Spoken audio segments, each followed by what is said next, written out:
Allez-y, c'est bon. Alors, Jean-Luc Blair, vous avez une autre casquette, c'est celle de président de l'USTA Conseil de communauté, la communauté de communes. Et sous cette casquette, comment vous avez vécu 2020 et qu'est-ce qui se prépare pour l'avenir? D'abord, j'ai été réélu président. J'étais déjà président dans l'intervalle entre 2017 et 2020. Donc, remercier aussi d'abord les gens qui m'ont fait confiance. J'ai ça en mémoire parce que j'ai dû avoir 43 voix sur 49, 44 avec la mienne, mais j'ai pas voté pour moi, naturellement. Donc, merci de cette confiance. Ben, ça a été aussi un peu compliqué. C'est comme dans nos communes. Il a fallu attendre le deuxième tour où c'était nécessaire pour installer les conseils communautaires mi-juillet. Bon. Dans l'intervalle, le président avait certaines prérogatives, mais jamais je n'ai pris de décision d'importance sans consulter préalablement le bureau, ou directement, ou par audio, ou par vidéo, parce que je n'avais pas usé de cette autorité de manière abusive. Donc on s'est même réunis dans l'interstice les anciens conseillers communautaires, vice-présidents notamment, qui ne pouvaient pas voter, qui ne devaient pas voter, sinon il y aurait eu un doublonnage, et les anciens maires, là où il y avait un deuxième tour, eux-mêmes ne se représentant pas, ils devaient quand même être là parce qu'ils étaient toujours conseillers communautaires. Donc ça a été un peu compliqué. Alors, d'une part, dans le cas du premier confinement, élection, les vacances, reconfinement, alors qu'on avait commencé à instituer un régime de croisière, entre guillemets, pas encore, parce qu'il faut du temps, mais au moins, on se voyait en bureau toutes les semaines de manière informelle, non, à l'intérieur, une semaine de manière informelle, avec un déjeuner de plateau, une autre semaine délibérative, et du coup, on a arrêté, compte tenu de la pandémie, on a suspendu les conférences des maires, on a aussi fait moins de conseils communautaires. Donc, c'est un peu compliqué, simplement. Moi, je crois que 2021 arrive, donc on a un peu mené, j'allais dire, les affaires courantes en 2020. 2021 arrive et moi je m'aperçois qu'autour on a une équipe dynamique, hein, puisqu'il y a 16 nouveaux maires de mémoire sur 26, donc une nouvelle génération aussi qui arrive, mais qui est en attente aussi d'apprendre et de comprendre comment ça fonctionne. Donc moi je m'appuie beaucoup sur cette dynamique. Il y a la parité qu'on a essayé d'atteindre aussi avec un nombre important de vice-présidentes. Et donc, c'est parti. Donc, on avait déjà des procédés d'engager, je pense à 2 grands projets. Le musée, naturellement. Et donc là, ça va aboutir, je pense, au mois de juin. On a fait rajouter quelques travaux supplémentaires et avec des financements aussi complémentaires qu'on a obtenus. Donc, je pense qu'on pourra l'inaugurer le 18 juin, symboliquement, avec une semaine inaugurale. On l'a présenté au dernier conseil communautaire, avec un son et lumière notamment, et puis des conférences, enfin j'en passe. L'ouverture, c'était un peu sur du serpent qui se mord la queue de la piscine, les 3, ça a duré, ça fonctionne, mais pas comme on voudrait, puisqu'elle a aussi dû être refermée du fait du confinement, à tel point que même il y a un moment, elle était ouverte. On nous a dit aussi, si vous pouvez ouvrir la piscine, les scolaires peuvent y venir, ah mais vous n'avez pas le droit d'ouvrir les vestiaires. Donc c'était aberrant. Ça a été corrigé 2-3 jours après. Donc cela, on a travaillé aussi sur quelque chose qui me tient à cœur parce que je ne peux pas tout balayer, le territoire zéro chômeur. Hein, moi, je souhaitais vraiment qu'on s'engage sur ce sujet parce que y a des gens en difficulté, des chômeurs de longue durée. On a fait l'inventaire, on est parti dans les communes premièrement là. Après, il y aura d'autres phases où il y en avait le plus. Et je trouve que la dynamique est bien enclenchée. On met tout en place de telle façon que dans les 50 qui vont être retenus là, avant le premier semestre, à la fin du premier semestre 2021, on y soit. Et je remercie tous les gens qui y participent, les élus, mais aussi tous les acteurs institutionnels du territoire, et puis en premier lieu, tous les demandeurs d'emploi qui y croient comme nous on y croit. Donc ça, c'est un sujet aussi d'importance. Sur 2021, compte tenu qu'il y a eu les élections, donc on avait un projet de territoire, on est en train de retravailler sur 2021. Moi j'avais voulu, enfin j'ai demandé, quand on a été réélu, j'ai dit il faut absolument que nous retissions des liens entre les communes et la communauté de communes. D'une part, qu'on oublie l'histoire, on n'oublie jamais, mais qu'on passe dans une autre phase, où on a plus de temps, et que la période entre de préfusion, j'allais dire, pas de confusion, de préfusion, il faut qu'on arrive à une période intéressante sur 6 ans. Donc renforcer la proximité. C'est pourquoi j'ai souhaité qu'on ait une vice-présidence à la proximité, à l'action locale, d'une part, et deuxièmement, on territorialise un peu le territoire avec 2 autres vice-présidents qui, au-delà de leurs compétences, aillent, il y a 5 secteurs grosso modo, sur les 5 secteurs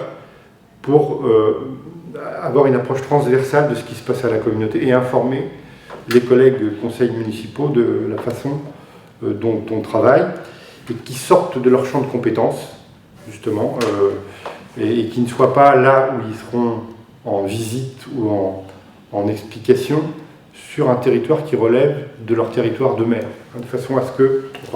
Donc ça a commencé à fonctionner, il y a déjà eu des rencontres de conseils municipaux, donc c'est un des volets qu'il faut que nous développions. Moi, je vais y aller aussi autant que je pourrais, mais je ne peux pas être tout le temps, il faut faire confiance aux collègues. Donc ça, c'est un premier point. On va travailler, parce que tout ça, c'est lié, un projet de territoire, donc des objectifs, le cap, ce qu'on se donne, mais un cap, des caps ou un cap concret.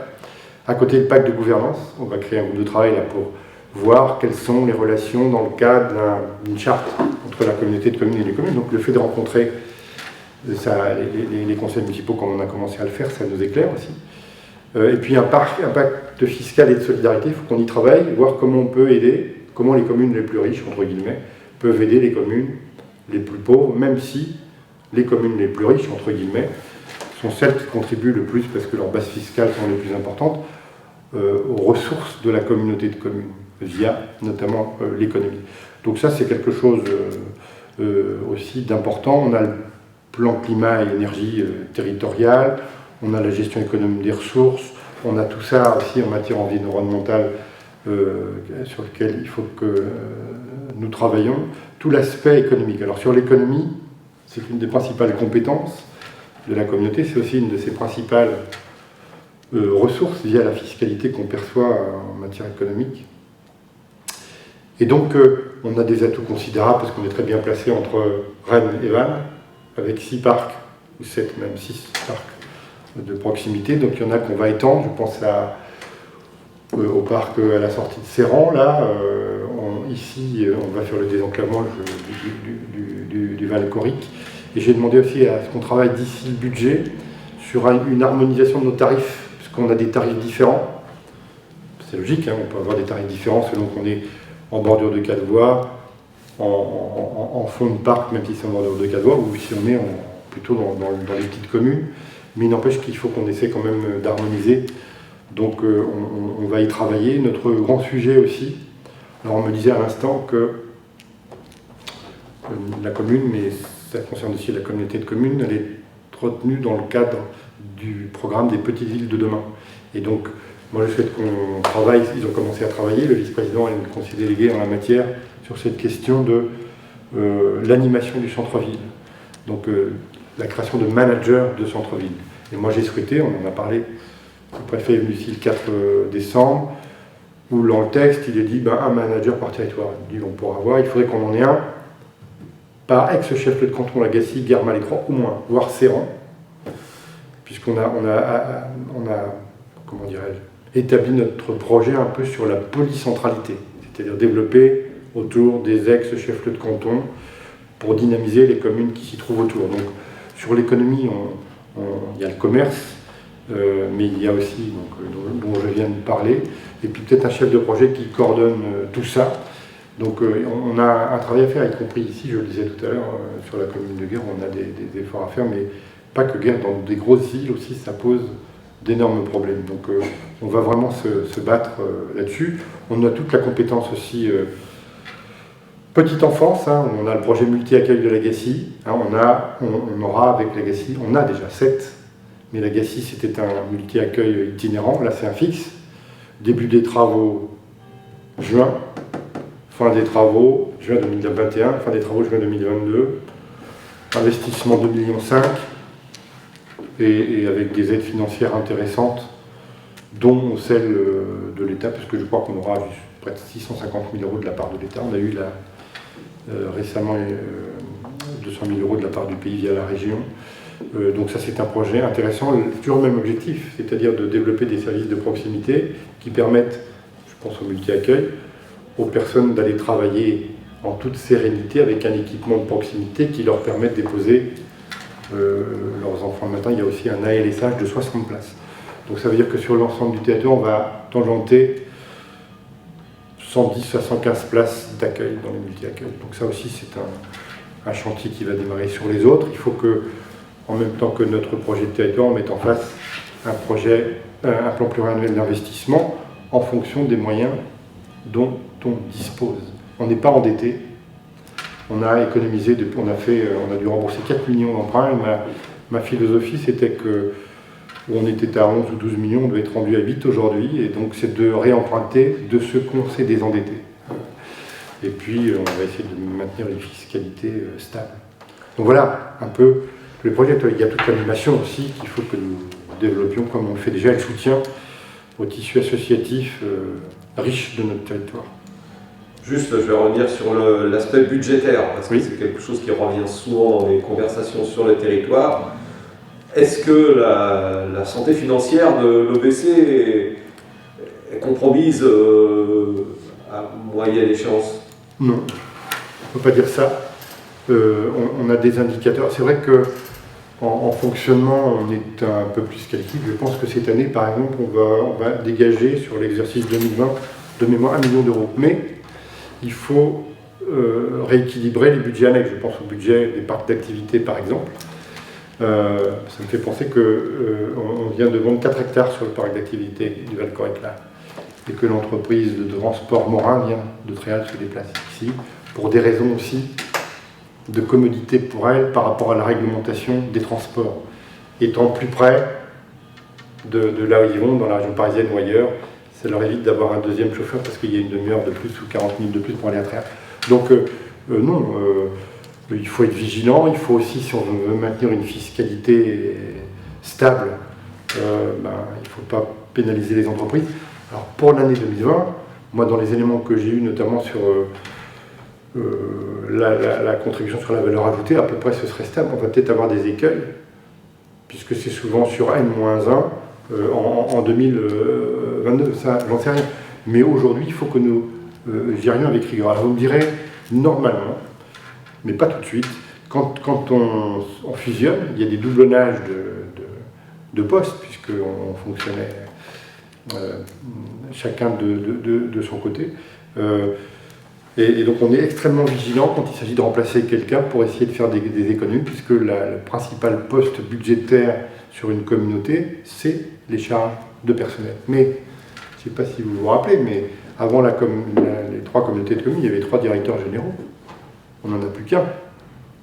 Une a souhaité partir, l'autre est absente pour d'autres raisons, est attend. Donc on a un directeur général. Donc on essaie de faire en sorte qu'en économie, non, on n'est pas en difficulté. Je vous dis, on a un ratio d'endettement qui est tout à fait correct, ce qui nous donne un peu de marge de manœuvre, mais il faut déjà asseoir ce qui a été fait, et les 2 grands projets, parce que la règle que nous avions, avant que nous fusionnions, on s'était mis d'accord, les 3 ex-présidents, pour qu'on maintienne les projets qui étaient engagés. Donc ça nous a contraints un peu, parce qu'il y a quand même la piscine, c'est un gros projet, le musée, c'est un gros projet, et donc petit à petit, ça ira mieux. Enfin, les 2 gros projets dont vous parlez vont générer aussi des coûts de fonctionnement qui sont... Le coût résiduel de fonctionnement de la piscine, de nos piscines en général, 500 000 €. Le coût de fonctionnement du musée, je ne sais plus, je crois que c'est autour d'1,2 million, mais on a des aides. Et puis le musée, si on veut qu'il fonctionne, puisqu'il y avait eu une déperdition de fréquentation énorme, il n'était plus au nord. Ceux qui l'avaient initié avaient eu du mérite, moi je les salue. Mais là, il fallait qu'on le modernise et qu'on le professionnalise.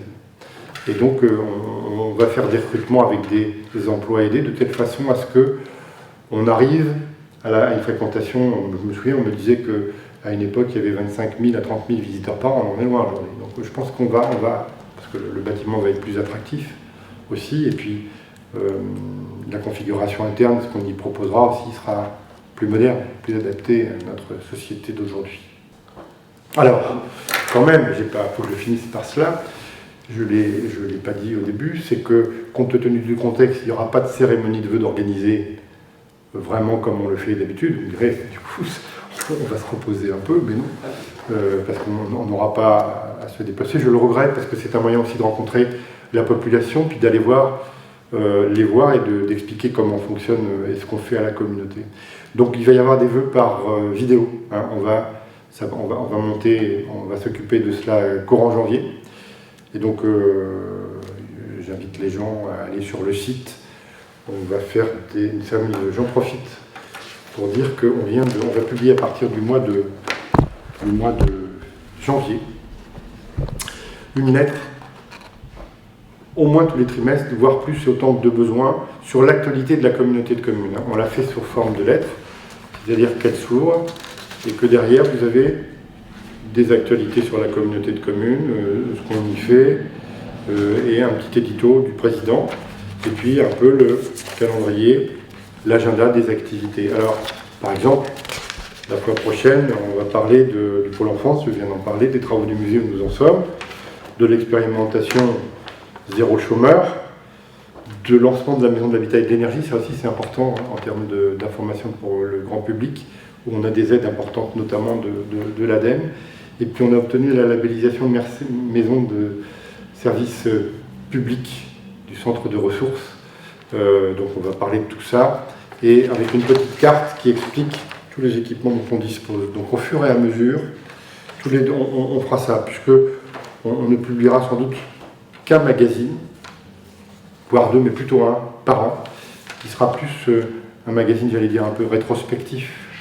Et donc cela, ce sera en ligne, et on déposera ça dans toutes les mairies et dans tous les commerces. Donc, je pense fin janvier, puisqu'on y souhaite les vœux. Donc j'en profite pour aussi m'offrir mes vœux à tous les habitants de notre territoire, hein, les près de 40 000, et puis à tous les acteurs, tous ceux qui contribuent à son dynamisme et à son devenir. Et moi j'ai beaucoup d'espoir sur le développement de ce territoire. On a des atouts considérables et on travaille aussi de manière mutualisée. On a créé une association intercommunautaire Loire-Bretagne hein, qui réunit 13 communautés de communes pour essayer de travailler ensemble, parce que l'activité de la mobilité, par exemple, c'est aussi un autre gros projet, ne s'arrête pas aux frontières de la communauté de communes. On travaille sur des projets comme ça, transversaux. Et à la suite de l'abandon de Notre-Dame-des-Landes, de l'aéroport, il avait été dit qu'il y aurait des compensations de fait, notamment sur un pacte d'accessibilité en matière de transport, de développement de transport. Donc je crois aussi à communautarité, si ça se dit, c'est un néologisme.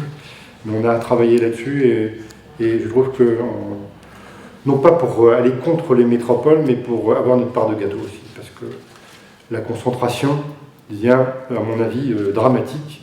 Et il faudrait qu'on déplace encore plus les activités et on peut en accueillir plein sur nos territoires, ce qui favorise de l'habitat, ce qui évite des déplacements, enfin, etc. etc. Je sais que les promesses qui avaient été faites à la suite de l'abandon de Notre-Dame-des-Landes vous préoccupent, vous en avez parlé souvent. Oui. Est-ce que vous pensez que ces promesses qui avaient été faites d'améliorer la circulation entre les territoires vont voir le jour? Je ne sais pas, on a été audité aussi. Il y a eu un rapport à l'époque par un type qui s'appelait M. Roll Tanguy, c'était un haut fonctionnaire pour savoir quelles étaient nos attentes. Donc on devait jouer sur l'aérien, sur le ferroviaire, sur le routier, sur les schémas aussi de déplacement d'eau. Donc on a rencontré avec le président de l'AILB, hein, c'est le président de Redon Aglo, hein, Jean-François Marie, les préfets, les présidents de conseil pour avoir des royalties. Et moi j'ai dit, il ne faut pas qu'on en reste à l'idée de projets comme ça sur papier, il faut qu'on concrétise. Et donc là, l'idée qu'on a, par exemple, on travaille sur une ligne Redon-Baignon. Je prends cet exemple. Il faut qu'on travaille sur la mobilité, est un bon exemple. On travaille aussi sur, H2O, hydrogène, l'alimentation des véhicules en hydrogène. On est en train de regarder ça. Et il faut vraiment qu'on se batte et qu'on fasse pression pour que tout n'aille pas dans les métropoles, ça va devenir catastrophique, la métropole. On voit bien, autour de Rennes, commencer tous les jours maintenant pour circuler, alors qu'il faudrait dépositionner, je le disais tout à l'heure, des activités à l'extérieur, où les gens habitent, ou à l'inverse, s'ils habitent Rennes, qu'ils aillent dans l'autre sens, qu'ils viennent travailler, qu'ils rentrent à contre-courant, parce que, mais, je pense, mais à la hauteur d'eux, je sais que normalement l'État devait rétrocéder à Rennes-Saint-Jacques du foncier, ça je crois que ça a été fait. Quant à l'extension des pistes, moi j'attends. Quant aussi à mettre, il y avait maintenant la ligne LGV Rennes-Paris, il devait y avoir aussi des compensations pour gagner du temps entre Brest et Rennes. Bon, ça va prendre du temps tout ça. Mais faut vraiment qu'on existe et qu'on se batte. Et l'AILB là était un moyen, à mon avis, de se réunir pour être une force qu'on écoute. Ce que vous dites sur les zones urbaines, ça devrait être une leçon de la crise sanitaire, puisqu'on oui. s'aperçoit qu'il y a... Oui. On voit bien que les gens, vous devez le constater dans votre ville, cherchent à venir habiter en dehors des villes. Oui. Est-ce que la concentration urbaine est une bonne chose? Enfin, moi je pense que non. À Rennes, le moindre espace vide est construit. Bon, qu'est-ce que ça veut dire? Ça veut dire qu'il y a une concentration. On limite l'accès aux voitures, donc c'est un peu compliqué, même s'il faut limiter. Alors, les transports en commun, moi j'ai toujours dit, je partage de ce point de vue le point de vue de l'élu de l'opposition à Rennes qui dit on aurait dû étendre les lignes de métro, un peu comme le RER parisien, aux communes périphériques. Bon, ça coûte un peu plus cher, mais je pense qu'on aurait gagné en temps, en économie et en énergie et en protection de l'environnement. Parce que là, aujourd'hui, c'est à mon avis catastrophique. Et il faut sortir de la couronne rennaise. Ou alors il faut habiter intramuros et aller travailler à pied, mais c'est pas le lot de tout le monde. Et puis l'immobilier augmente. Ici, les notaires me disaient qu'ils n'avaient plus de maisons à vendre. On n'est pas à la même échelle, mais suite à la crise, je ne sais pas si vous avez entendu ça, parce que j'ai écouté ça l'autre jour, à New York, 200 000 foyers ont décidé de quitter la ville suite à la pandémie. Et c'est vrai que là, on se dit, c'est pas pareil que d'habiter dans un petit appartement, d'être confiné, que d'être dans une maison, mais avec ne serait-ce qu'un petit jardin, y compris pour le télétravail. Vous avez vu les dégâts du télétravail? Plus de 30% aujourd'hui des gens disent souffrir de problèmes d'isolement, voire de dépression, et tous les médecins psychiatres disent on va avoir du travail a posteriori. Parce qu'il y a le mélange des genres. On l'a institué ici et à la communauté, mais il faut qu'il y ait un lien à un moment donné avec l'entreprise ou la collectivité au moment où on travaille. Ça fait partie du dialogue, des relations sociales. Sinon, il y a un mélange des genres au bout d'un moment et on ne s'y retrouve plus. Puis ça donne du rythme. Est-ce que le SCOT est adapté justement à cette tendance nouvelle? Parce que... Rien n'empêche que nous révisions le SCOT, que nous y retravaillons. Bon, c'est vrai que des fois, moi je me dis, on fait un peu des usines à gaz, parce que je pense qu'il faudrait qu'on arrive en matière d'urbanisme peut-être, mais il faut laisser le temps au temps, à élaborer un PLUI. C'est pas mûr pour l'instant, il faut attendre. Et les maires, certains considèrent que déjà on a donné pas mal de prérogatives, et si on leur enlève ça, c'est un peu compliqué, c'est vrai. Bon, même si c'est eux qui délivreront toujours le permis de construire, mais le droit de préemption, il est transféré au président de la communauté de communes, pour le coup, si c'est un PLUI communautaire. Mais bon, à l'inverse, ça permet d'avoir une politique d'aménagement aussi du territoire intéressante, où en termes de politique des prix, on peut s'ajuster. Moi ici, si vous avez un terrain qui coûte 60 ou 70 euros, vous allez à Mont-Neuf, il coûte beaucoup moins cher, mais à l'inverse, pour les gens ils vont, ça leur coûte moins cher en investissement au début. Après, finalement, il faut 2 voitures aussi. Mais bon, ça participe aussi de l'aménagement du territoire. Moi, je trouve que là, on peut avoir une bonne approche complémentaire, les uns et les autres, sur l'habitat notamment. Tout ce dont on vient de parler à l'instant, la mobilité des zones urbaines, tout ça, c'est quand même des sujets qui pourraient donner naissance à une plateforme, un centre de réflexion après-crise. Oui. Parce qu'on voit bien que ce que vous décrivez des situations qui émergent. Mais il y a à en tirer des enseignements. Vous savez, moi je dis ça souvent. La première chose que je dis, mais quel intérêt on a à gagner 20 minutes à aller à Paris? Est-ce qu'il n'aurait pas mieux valu mettre tout cet argent qui coûtait horriblement cher dans notre aménagement du territoire local, sur les transports interdépartementaux. Je dis souvent aussi que ma grand-mère, qui était commerçante à Ruffiac, me disait, tu sais, moi, je peux aller, il fallait qu'elle vienne à Guerre, il y avait une gare ici, je peux aller à Saint-Brieuc, à Vannes, à Rennes, à Nantes, si je prends le train à Guerre.